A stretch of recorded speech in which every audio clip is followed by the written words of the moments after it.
జై తెలంగాణ ఈరోజు సభ జరిగినటువంటి తీరు నిజంగా బాధాకరం. ఎందుకంటే 10 గంటలు బడ్జెట్ పైన చర్చ జరిగింది.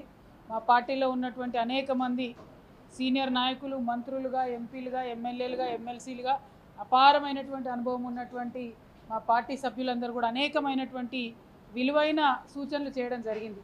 మరి ఆ సూచనలు ఏవి కూడా మంత్రి గారు కన్సిడరేషన్లోకి తీసుకోకుండా కరెక్ట్గా 5 నుండి 7 నిమిషాల లోపల వారు జవాబు చెప్పేసి తూతూ మంత్రంగా వెళ్ళిపోదాం అనేటటువంటి ప్రయత్నం చేయడం జరిగింది. అంటే ఈ పెద్దల సభకు ఈ ప్రభుత్వం ఇచ్చేటటువంటి విలువ ఏందన్నది స్పష్టంగా ఇవాళ అర్థమవుతా ఉన్నది. అయినా సరే ప్రజల కోసం ఓపిక పట్టి పొద్దున 10 గంటల నుంచి ఇప్పటి వరకు కూడా మేము వేచి ఉండి మరి ప్రభుత్వానికి సహకారం, ఎందుకంటే బడ్జెట్ పాస్ అవుతేనే రేపు పొద్దున ఏదైనా ₹1 రిలీజ్ చేసుకోగలుగుతుంది ప్రభుత్వం. వాస్తవానికి మాకు ఇక్కడ మేము మెజారిటీ మెంబర్స్ మేమందరం కూడా బయట కూర్చుంటే వాళ్లకు కోరం కూడా నిండేటటువంటి పరిస్థితి లేదు. మరి వచ్చేటటువంటి చివరి 2 రోజులు 26, 27వ తారీఖు నాడు కూడా మేము మా స్ట్రాటజీ ఏందో ఆలోచించుకుంటాం. మరి మా దగ్గర నుంచి డిఫ్లెక్ట్ అయ్యి పక్క పార్టీకి పోయినటువంటి వాళ్ళకు కూడా విప్ ఇష్యూ చేయగలుగుతామా, ఏం చేయగలుగుతామా అది కూడా చూసుకుంటాం.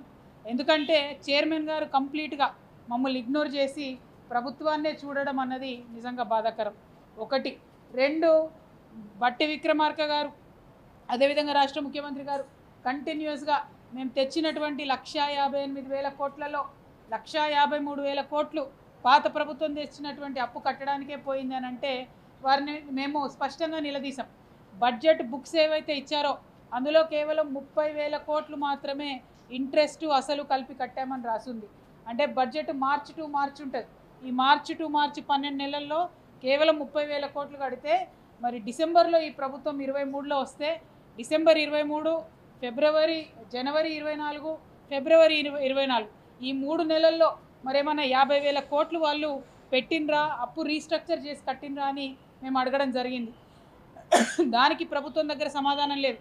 ఏమన్నా అంటే గంపగుత్తగా మేము 88,000 కోట్లు డబ్బులు కట్టామని ఒకసారి అంటారు, 153,000 కోట్లు కట్టామని ఇంకొకసారి అంటారు. కానీ స్పష్టంగా ఏ తారీఖున కట్టారు, ఎక్కడి నుండి తెచ్చారు, ఎంత ఇంట్రెస్ట్ రేటుకి తెచ్చారంటే మాత్రం వారు చెప్పకుండా వెళ్ళిపోయినటువంటి పరిస్థితి. అంటే ఇందులో ఖచ్చితంగా ఏదో డిఫరెంట్ ఉంది, దాల్ మే కుచ్ కాలా హై. అందుకోసమే ప్రభుత్వం సరిగ్గా డీటెయిల్స్ ఇవ్వడం లేదు. కానీ మేము వదిలిపెట్టాం, తప్పకుండా నిలదీస్తాం. 26, 27వ తారీఖున 2 రోజులు హౌస్ సిట్టింగ్ ఉంది. అప్పుడు మా స్ట్రాటజీ మార్చుకొని ఇంకా కొద్దిగా పెద్దల సభ పవర్ ఏంటో చూపించే విధంగా మేము మా పార్టీ తరఫున నిర్ణయం తీసుకోవడం జరుగుతుంది.